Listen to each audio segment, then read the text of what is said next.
We will be focusing on a look at how COVID-19 has impacted cancer screenings and ultimately the incidence of cancer in the US today and the years to come. I am privileged to be your moderator this evening and one of your lecturers. My name is Nancy Lean, and I'm the Clinical Director of Oncology Services here at Torrance Memorial Hunt Cancer Institute. I have served in this capacity of Director of Oncology Services for 21 years in Southern California, and most recently 7 here at Torrance. We are also honored to have with us this evening Dr. Thomas Lowe, a medical oncologist, and Dr. Alya Torna, who's a primary care doctor from Torrance Memorial Physician Network. And they will also be sharing insights and information on the current situation of cancer screenings and the impacts on everyone's health.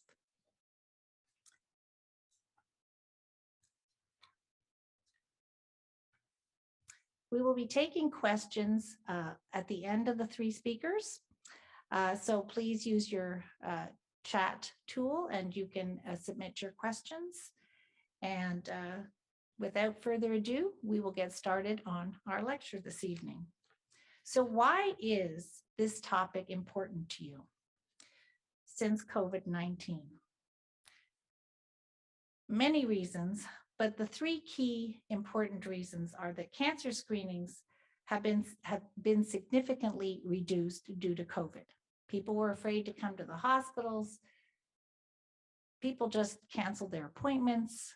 People didn't want to think about screenings when they were worried about getting COVID. We're also going to see more cancer deaths as a result of a lack of screenings. So that's another reason that this is an important topic. And another reason that it's really important is that now it's much safer for people to come back to screenings. And so we want to give you that kind of information so that you can be comfortable and confident to come back to cancer screenings. I would like to share some very interesting statistics that the American College of Surgeons has come up with, along with the American Cancer Society. They've studied screenings and they're provided us some projections of the impact that it'll have on our population since the pandemic.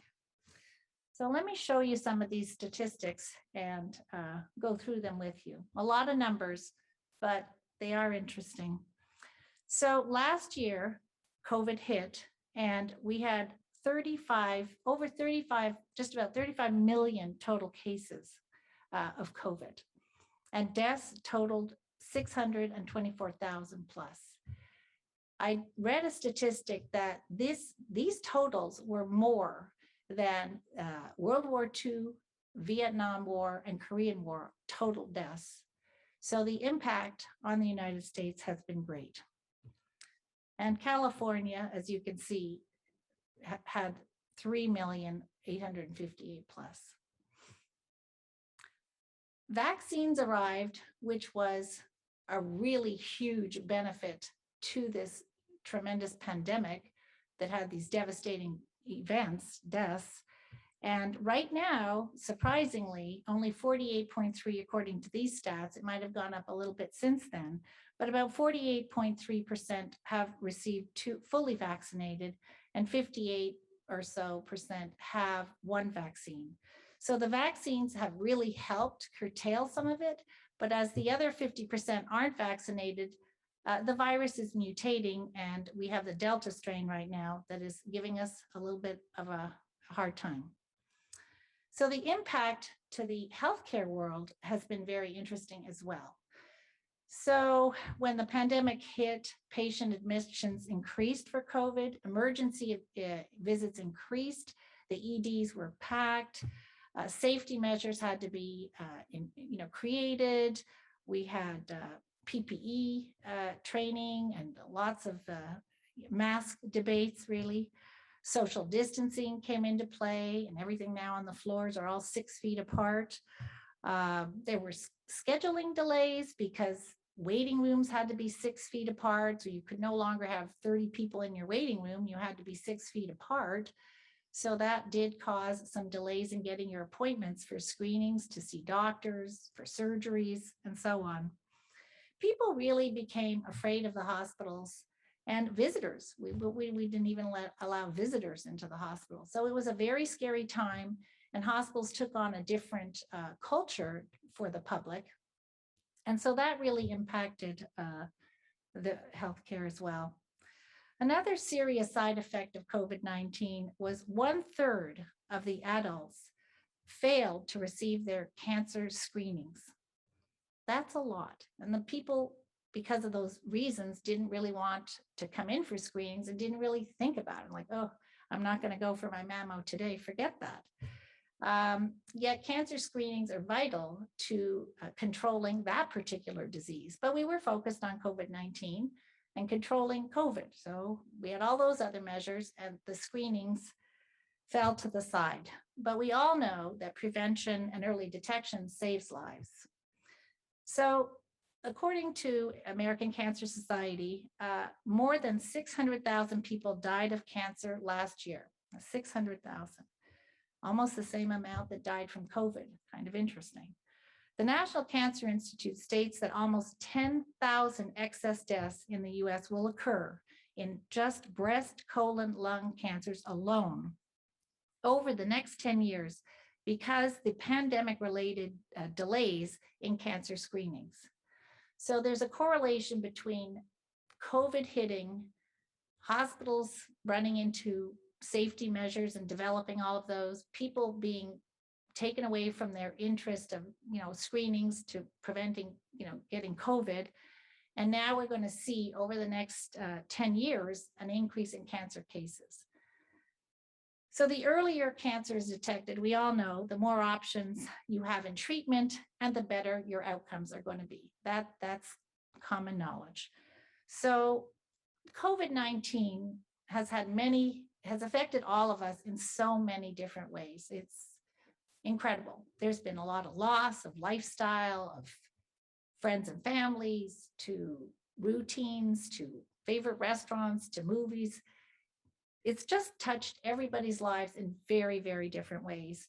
And the American Cancer Society and the American College of Surgeons has really put in a united team effort to try to get the word out to the community that, we need to get back to basics to help prevent further deaths in cancer. One of the statistics that was shocking to me was 1/3 of adults failed to receive recommended cancer screenings during the pandemic. 1/3 of the people just didn't go. 43% of the patients missed their routine appointments. They just said, well, I schedule it, but I'm not going. I'm too afraid, whatever. 35% of American adults missed their scheduled screening appointment as well. And 22 million, to compound the issue, 22 million cancer screenings were canceled or missed. That's a lot of people. Studies showed that 80% there was an 80% drop in screenings in cervical, colon, and breast screenings during the spring of 2020. 50% dropped in cancer diagnosis for the 6 major cancer sites, and 78% drop in doctor office visits. And to compound the issue, 12 million individuals lost their health insurance. So as you can see, we've got the perfect storm, and we are here tonight to try to provide you some really good information to help you get back on track with your screenings. On a personal note, as a cancer program director, I've actually been in cancer since I was 30. I used to work at the University of Miami, and then we moved to California, and I've been here 21 years in Southern California between Orange County and here. And I've always been the director of oncology services, kind of overseeing the cancer program, working closely with the physicians, the staff, providing support services, and different things to make the journey better for our cancer patients. We've been heavily involved with research and all aspects of cancer care, tumor boards, lectures such as this one, So I really feel that I was very heavily involved with cancer and, directing the ship and, taking charge and moving forward. As such, I knew very well that you had to get your, mammograms every year. And I've been doing that since I was 40. Without a problem, you go every year, you get your mammogram.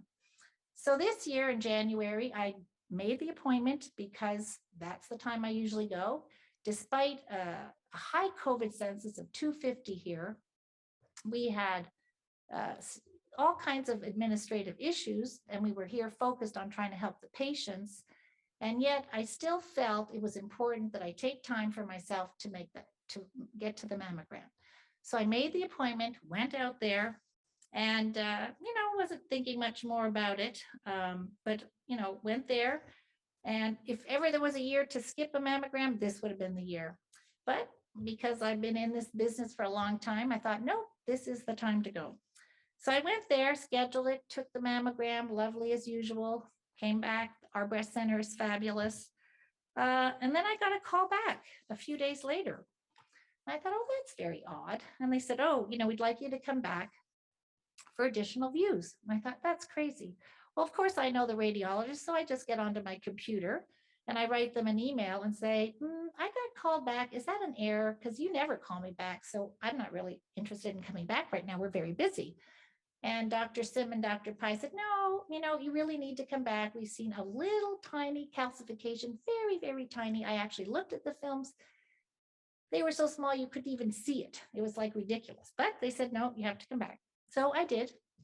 And I wasn't too concerned, but I thought, 80% of all biopsies biopsies are negative. So they did want to biopsy me. I did go through a stereotactic biopsy, and I thought, nah, that's nothing going to be, it's not going to be bad because 80% are negative. Well, to my surprise, we got that dreaded phone call, and they said, oh, you have breast cancer. So I thought, oh, that's very interesting. So I was a little bit shocked, of course, surprised, disbelief set in, and you had to adjust to that. I've got a lot of knowledge in the field, but I never really thought I would get breast cancer because I was the one taking care of everybody who had breast cancer. So it was a big adjustment. But at the end of the day, I felt really fortunate that I had come to the breast center here, that my radiologists were so diligent and professional and just could pick up such a tiny little thing and were able to diagnose me at a stage 1. This meant that my treatment and my road to recovery was much simpler, and my outcomes will be much, much better. So we have an outstanding breast center, and I'll be eternally grateful to them for their diligence in finding this little tiny dot that I still can't believe they picked up. It looks like a piece of dust, smaller than that even. And so I think the moral of the story that I wanted to share with you tonight was that cancer really does not wait, and nor should you, for sure, and that it can hit anybody anytime. And there really is no reason. It just comes. And so I think I'll be a forever advocate for everyone to get their annual screenings, because it will save lives. It saved mine. So I want to thank you tonight for allowing me to share this story with you and help you to understand the importance of annual screenings. So thank you for that. And next on the agenda, I would like to introduce our first speaker, Dr. Alya Torna. She is board certified in family medicine and has been practicing medicine for over 30 years. She received her medical degree from Azerbaijan State Medical Institute in Azerbaijan. And following medical school, Dr. Torna did an additional year postgraduate training at Children's Hospital Number 3, Baca, Azerbaijan. Dr. Torme completed family medicine residency at Wright State University in Ohio and did a one-year surgical residency at New York University. Dr. Torna is committed to keeping her patients healthy and helping guide them through their lifestyle changes. She provides a full spectrum of primary care services, ranging from women's health care to geriatrics. She is bilingual in English and Russian.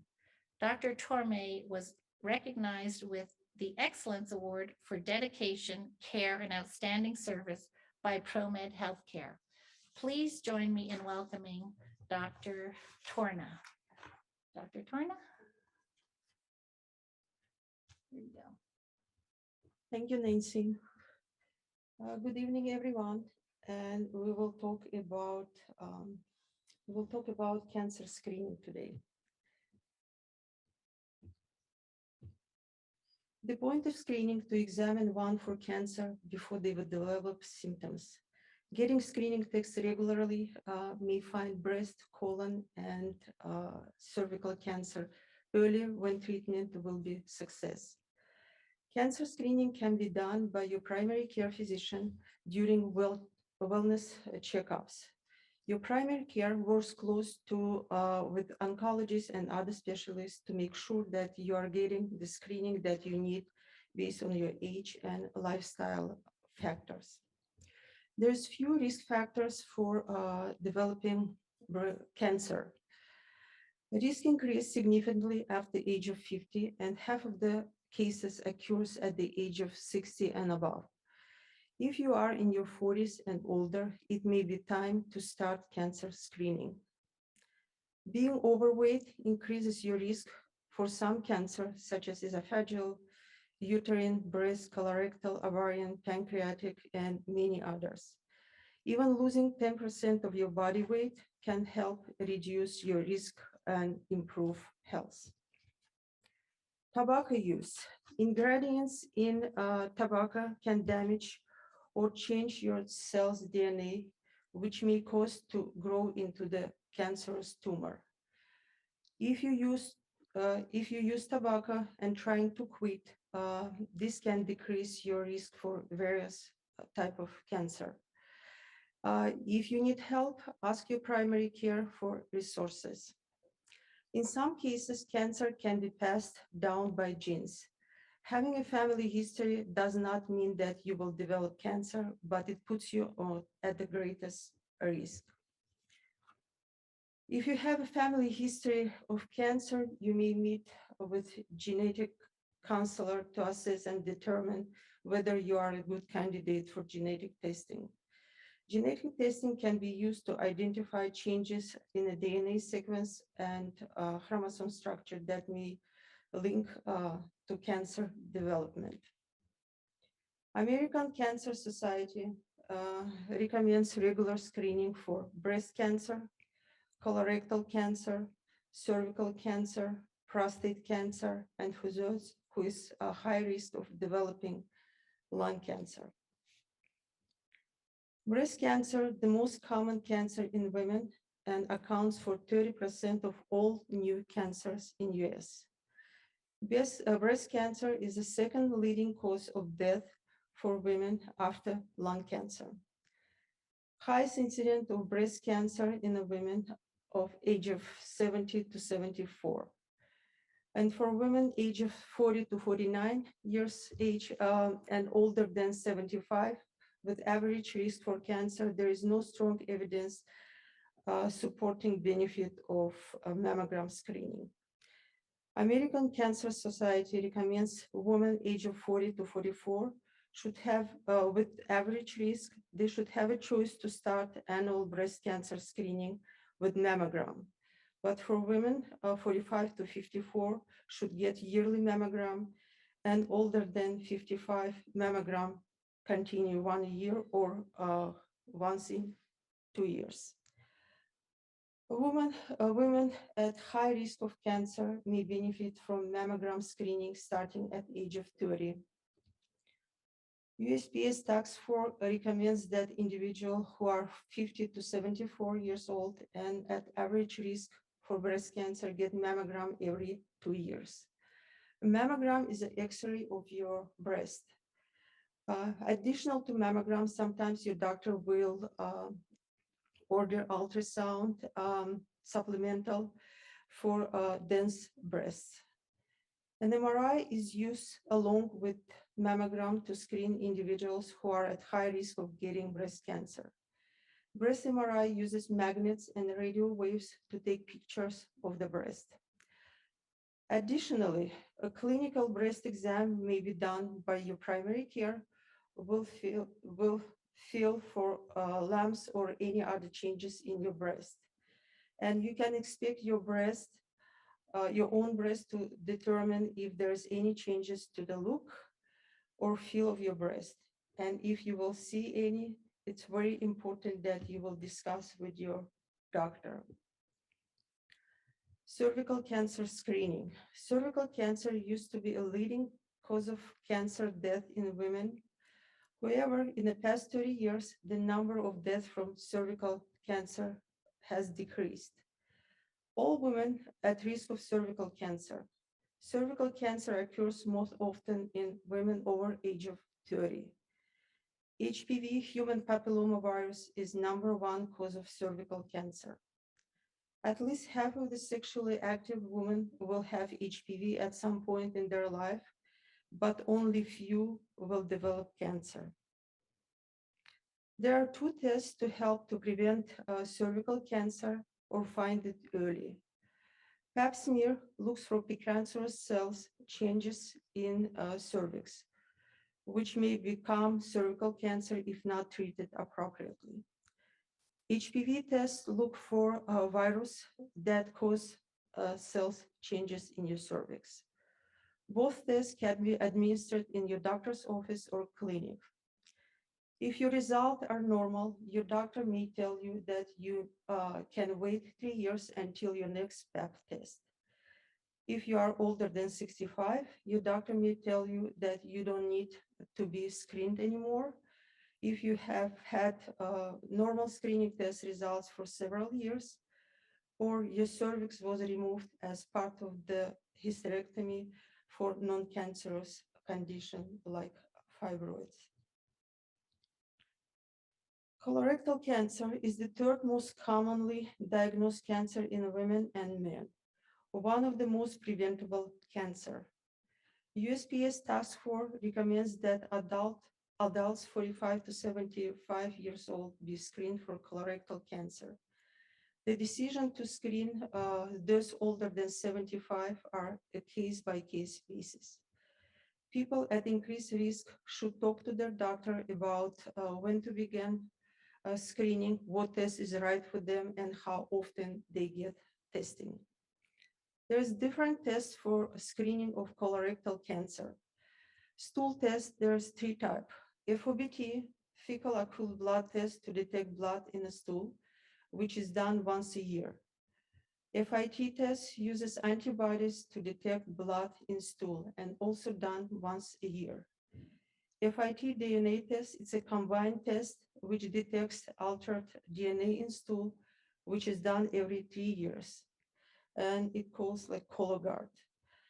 Flexible sigmoidoscopy, it's an invasive test, a check for polyps or cancers inside of your rectum and lower third of your colon, which is done every 5 years or every 10 years along with FIT done yearly. A colonoscopy checks for polyps or cancers inside of your rectum and entire colon, which is done every 10 years for people without increased risk for colorectal cancer. A physician may recommend more frequent colon cancer screening if patients have diagnosed with irritable bowel disease, ulcerative colitis, Crohn's, have a history of multiple large or high-risk adenomas, or family history of rectal, colorectal cancer, or adenoma. If you have a family history of colon cancer, you need to start colonoscopy at age of 40 or 10 years before the age of immediate family member was diagnosed with cancer. Lung cancer. Lung cancer is the #1 leading cancer of death due to cancer. Lung cancer symptoms do not usually appear until a cancer has spread to other parts of the body, and it's very difficult to treat. Smoking causes about 90% of the lung cancer cases. Non-smokers have a 20 to 30 greater chance to develop lung cancer if they are exposed to secondhand smoking. USPS Task Force recommend yearly lung cancer screening for people 50 to 80 years old, and American Cancer Society recommends screening from age of 54 to 74 for people or patient with history of heavy smoking up to 30 packs a year and smoke now or have quit within the past 15 years. Lung cancer screening is done through the low-dose computed tomography, where an X-rays with low amount of radiation is used to take photos of your lungs. Best way to avoid lung cancer is do not smoke and avoid secondhand smoking. With the screening test for lung cancer, death rate decreased by 20%. The Cancer Society about 20%. This is new information. Prostate cancer is the most common cancer among men. Around 60% of the cases are diagnosed in men age of 65 and older. The incidence of the prostate cancer rose in late 80s and early 90s due to increased screening using PSA test. However, the death rate has almost halved since 90s due to screening effort and early treatment. Screening checks for level of PSA in your blood. If PSA is high, this could be sign of the prostate cancer. For people age 40 to 54 and with average risk, there has not been recommended to screen. For men age of 55 to 69, decision to screen will be made on case-by-case basis. USPS Task Force recommends against PSA-based screening for prostate cancer in men 70 years and older. Unfortunately, there is no guarantee way to prevent all cancers. However, there are many ways to lower your risk for getting cancer. Many studies show that healthy habits, such as eating fruits and vegetables, avoiding tobacco and alcohol, wearing sunscreen, being active, and maintaining a healthy weight can lower risk of your cancer by up to 40%. It is also very important to get regular checkups and preventable screening to catch cancer early. See your doctor, discuss cancer screening. Together, you and your doctor can make the best decision. Thank you.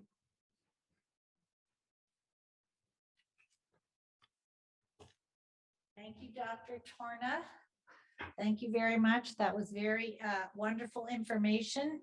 It's a very comprehensive summary and overview of all the various types of cancer screening that are available to you to help detect cancer early on. Also important, what I felt Dr. Torna mentioned was that it's important to know your risk factors. So I would think that's another additional tool in the shed. And, that was most helpful. And get with your physician to find out what your particular risk factors are and which screenings are important for you particularly. So thank you very much. That was awesome. Okay, and if you have any questions, please remember to send them through your chat. Thank you. Okay, so the next speaker that we have is Dr. Thomas Lowe. He's a graduate of UCLA David Geffen School of Medicine, where he collaborated on research on biology and treatment of leukemia. He then continued in hematology oncology at UCLA Harbor and went to the City of Hope, where he worked with Dr. Robert Figland Director of Oncology. Dr. Lowe is the author of the breast chemotherapy section in the textbook Breast Surgical Techniques and Interdisciplinary Management. Dr. Lowe's specialty interests include the treatment of breast, ovarian, lung, colon, and prostate cancers. And he is also an expert in the treatment of blood disorders and all hematologic malignancies. Dr. Lowe is an instructor at UCLA Harbor and vice chair of the Oncology Committee at Little Company of Mary Hospital, and a respected member of the breast cancer tumor boards at Torrance Memorial Medical Center and Little Company of Mary. He is the chairman of the Breast Cancer Advisory Board at Little Company of Mary. Please join me in welcoming Dr. Thomas Lowe. Thank you, Doctor.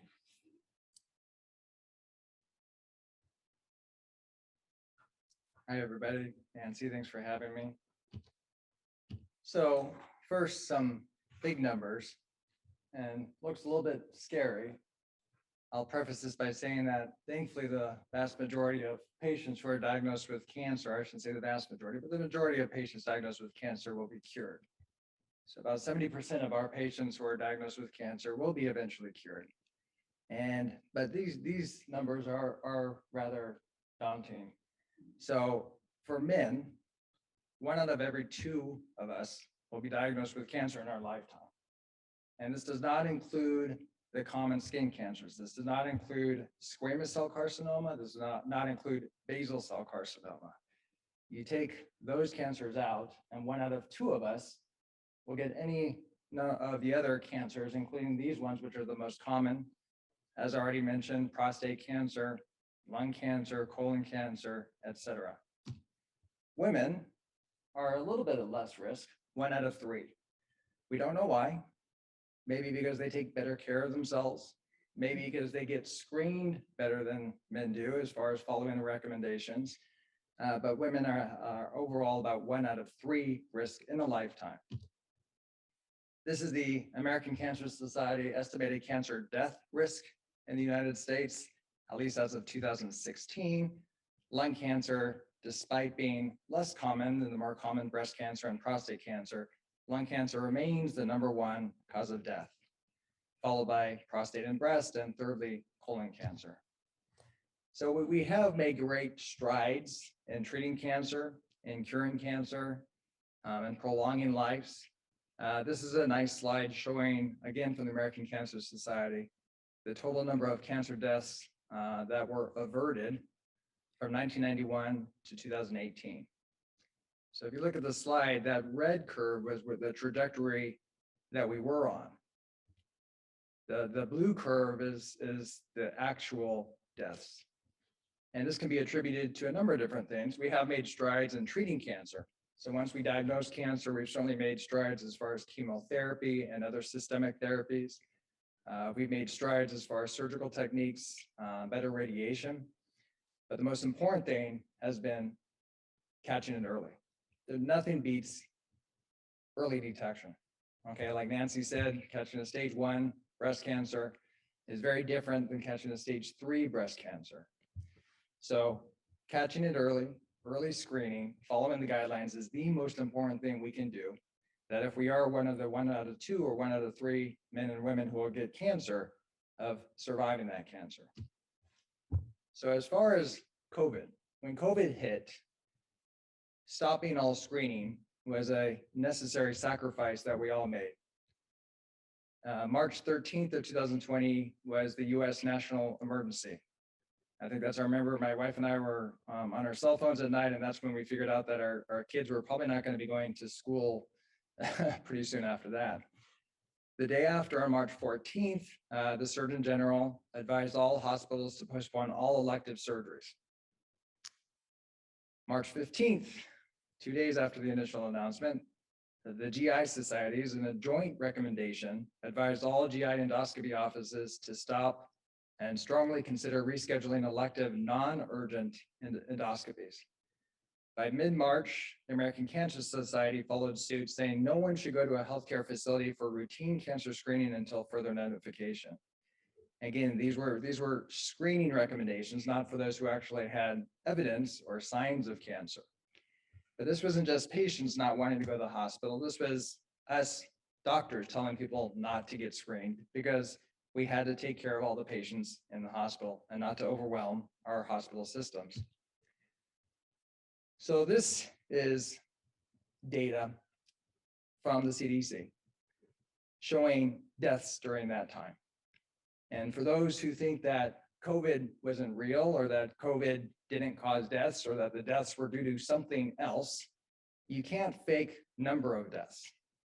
I used to hear online on Facebook, posts saying people were dying of other things, that doctors and hospitals, people were actually dying of something else and saying it was COVID. Well, this is a graph showing that blue line on top is the spike in weekly number of deaths, starting right around March and into April when we first had our first spike. This doesn't include the second and third waves that we had. That gray line at the bottom is cancer deaths. Week by week, cancer deaths didn't change, but COVID-19 deaths, which are on the bottom blue line, those were reported as COVID deaths. Well, if that was faked, how do you fake the top dark blue line? That was just deaths in general across the United States.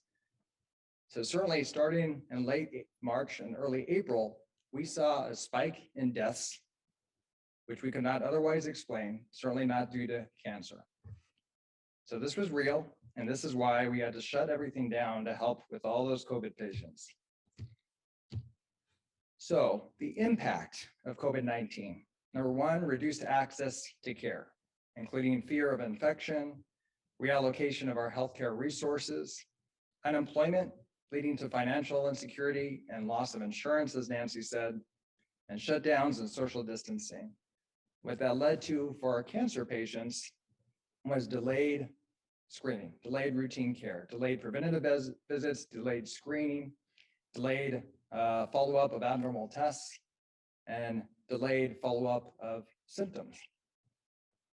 What that leads to is later stages of diagnosis, which means lower probability of surviving certain cancers, fewer treatment options available to patients, and oftentimes more intense treatments. And then we have delayed and modified treatments. Many patients had to postpone their surgeries, radiation, chemotherapy. Many patients opted for less intense chemotherapy, worried about suppressing their immune system during the COVID crisis, which is still ongoing, of course, and receiving less than standard care. So this is a nice pictorial cartoon of the screening rates during the COVID-19 pandemic. And we have never seen, we've always pressed upon our patients the importance of screening. We've always had our challenges with screening, but we've never seen a drop of this magnitude in such a short period of time, which was again, a necessary sacrifice. The mammograms dropped by 87%. Pap smears dropped by 83%, colonoscopies by 90%, CT scans dropped by 39%, and PSAs dropped by 60%. So the estimates of delayed and missing cancer diagnosis and having higher stages of disease and higher risk of disease is that for breast cancer, cervical and colorectal cancer, lung and prostate cancer, the red row at the bottom, those are the estimates of the delayed cancer diagnosis. 36,000 across the nation for breast, 2,500 for cervical, 18,800 for colorectal, 450 for lung, and 22,600 for prostate. Now, still, many of our patients will still be cured, even with more advanced disease. Though perhaps many that would have been able to avoid chemotherapy for things like colon cancer and breast cancer when they're diagnosed later, unfortunately, we often do have to use more aggressive treatment. The estimates, and again, these are just estimates of the risk and excess death to come, because we're not seeing these deaths yet. We will see them in the years to come. So by 2030, again, like Nancy said, we expect about 10,000 excess deaths, 5,500 from breast cancer, 4,500 from colorectal cancer. screening of our patients, I would say breast cancer has always been good. Most women follow the guidelines. Most women have their annual or every 2-year mammograms. I recommend annual. Colon cancer has always been the toughest.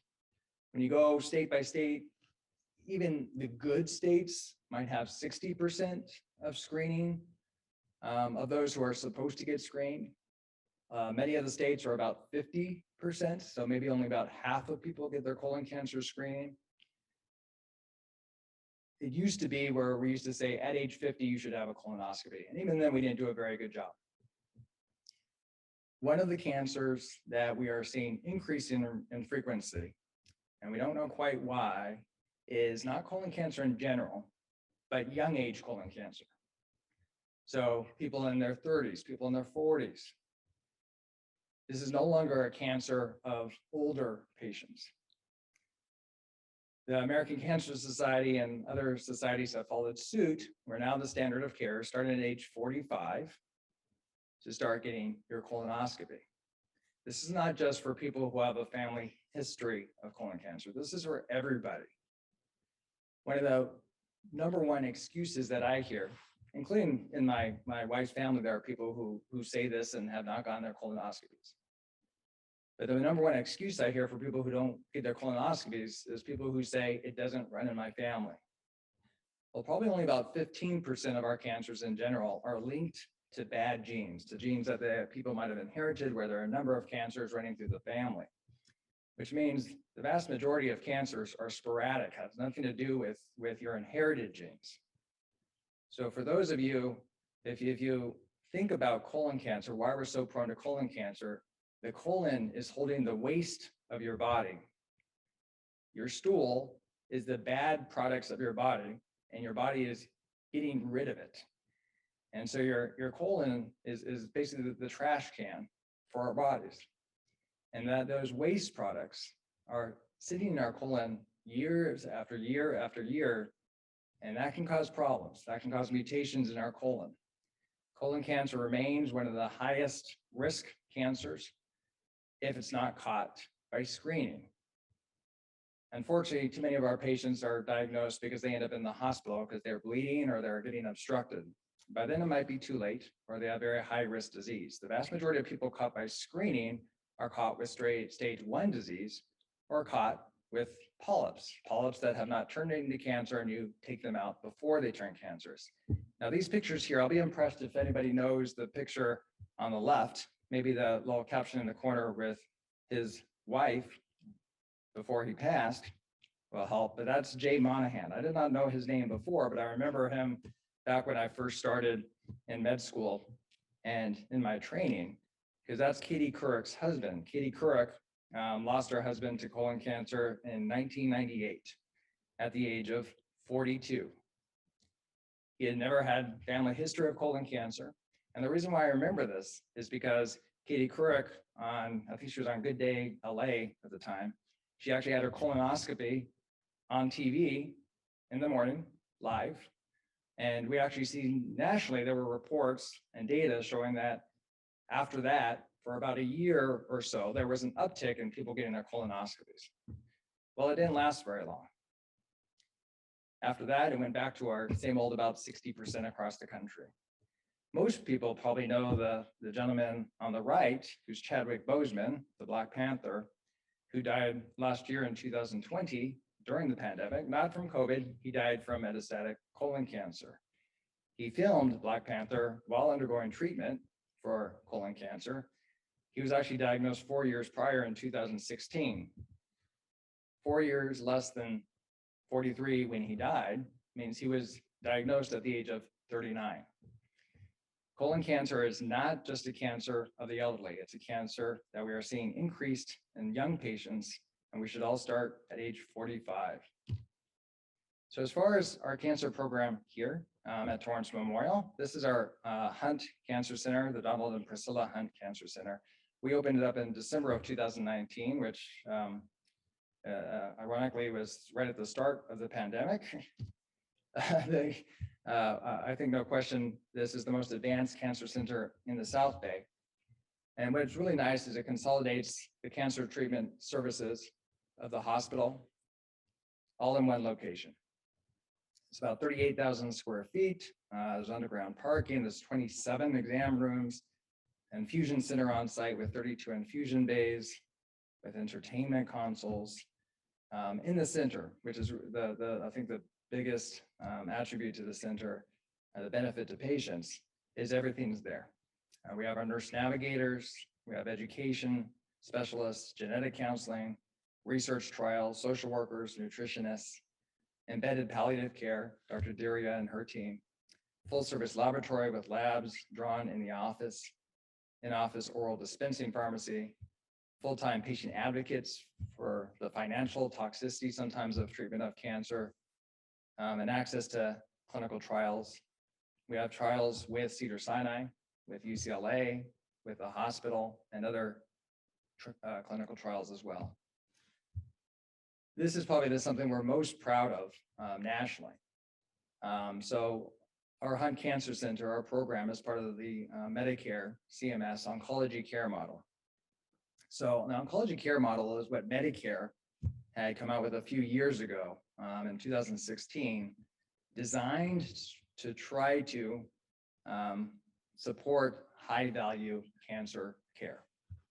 So it's designed to try to improve access, to have smarter, high-value spending, and to focus on patient outcomes. Across the nation, only about 200 oncology practices participated in this system. Only 127 practices still remain. And what happens is that Medicare follows all our patients, all the patients nationally, and does comparisons to see, well, how is your program doing? How is Torrance Memorial doing compared to the nation? And as far as our most recent data, and we get about a 60-page report every 3 or 4 months, patients seem to be satisfied. The cost to patients, the cost to insurance, the cost to the healthcare system. Across the country, the average cost is $6,323 per patient per month. The national median is $6,426 for the non-OCM practices across the country. And our practice is well below that at $5,500. So we tend to be cheaper, but does that mean we don't give great treatment? No, our treatment outcomes are actually better.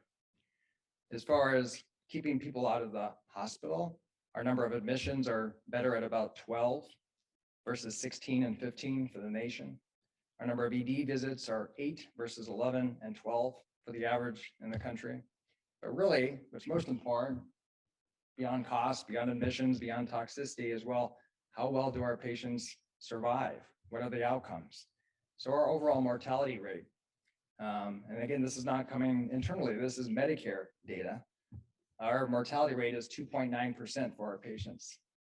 Other high-level OCM practices across the country are 4.8%, and other practices nationally are 4.5%. In breast cancer, we're at 0.6% versus 1.4 and 1.5. For lung cancer, we're at 6.6 versus the 10s. Lymphoma, 3 versus the 4s. Prostate cancer, similar at 2.7, and nationally, somewhere between 2.5 and 3.2. So we're quite proud of the program we built with the hospital, Torrance Memorial. Our patients, I think, are gratified to have not just the doctor's support, but all the hospital support in one place. And I think we do a very good job of all working together. And if I'm sorry, I don't know if the pictures came through very well, but this is Dr. Sikaria, Dr. Dickey, Dr. Chan, that's me in the middle, Dr. Haradner, Dr. Jelani, and Dr. Hool. So thank you very much for your time, and I think we'll start with questions. Thank you, Dr. Lowe. That was wonderful. I think the most startling slide to me was the 80% decrease in mammograms for last year. I'm so glad that I wasn't one of those, and so glad that I did go and get my screening, and I hope you all do too. Also significant, I think, after hearing our wonderful speakers tonight, is that from the point of early diagnosis to treatment to survivorship, you have it all here at Torrance Memorial Hunt Cancer Institute. So I hope you've enjoyed the lecture, learned a lot. We'll take accountability and responsibility to know your risks and to get your screenings and to save lives. Thank you. And now we'll begin with questions. So one question here is, what are the most common signs of cancer?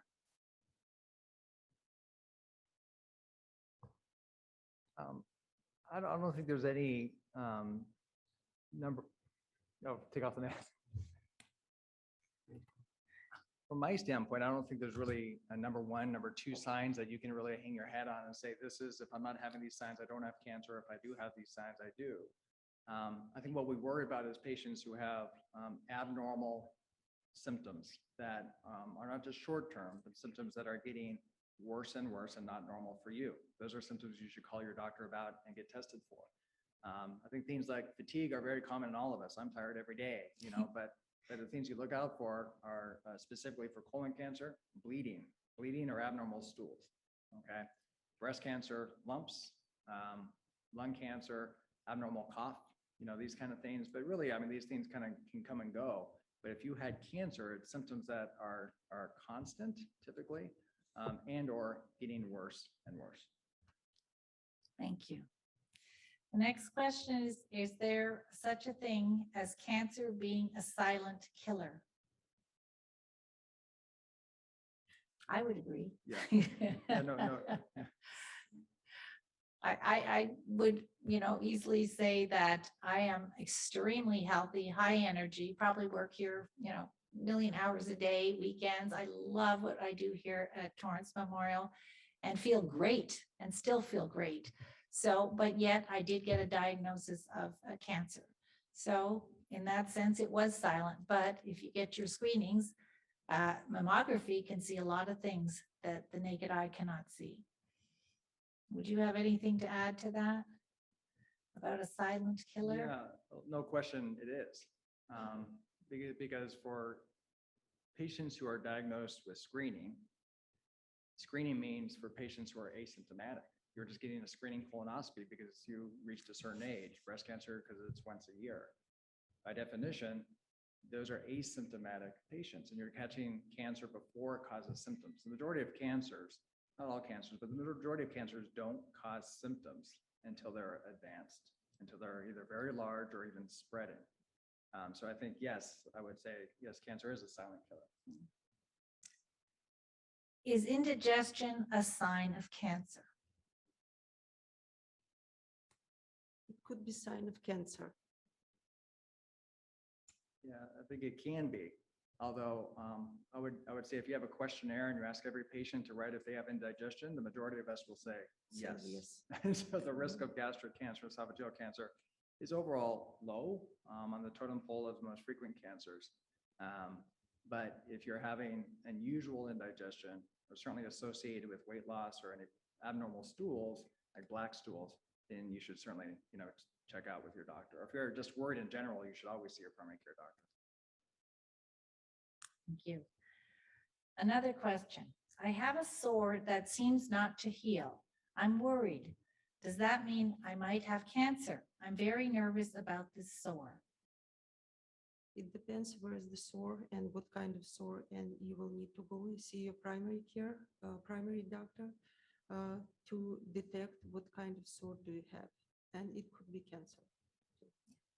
Yeah, I think anything that's not going away, and especially if it's worrying you, you should call your primary care doctor.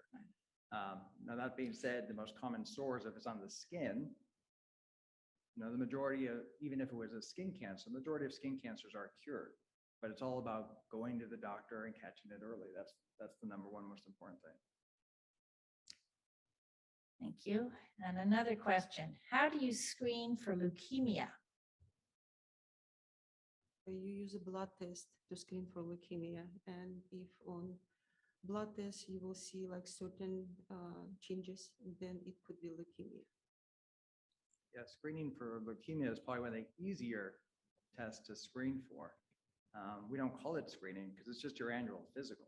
Your annual physical always includes a CBC with your physical, which is your complete blood count. So your white blood cells, your red blood cells, and your platelets, and the type of white blood cells.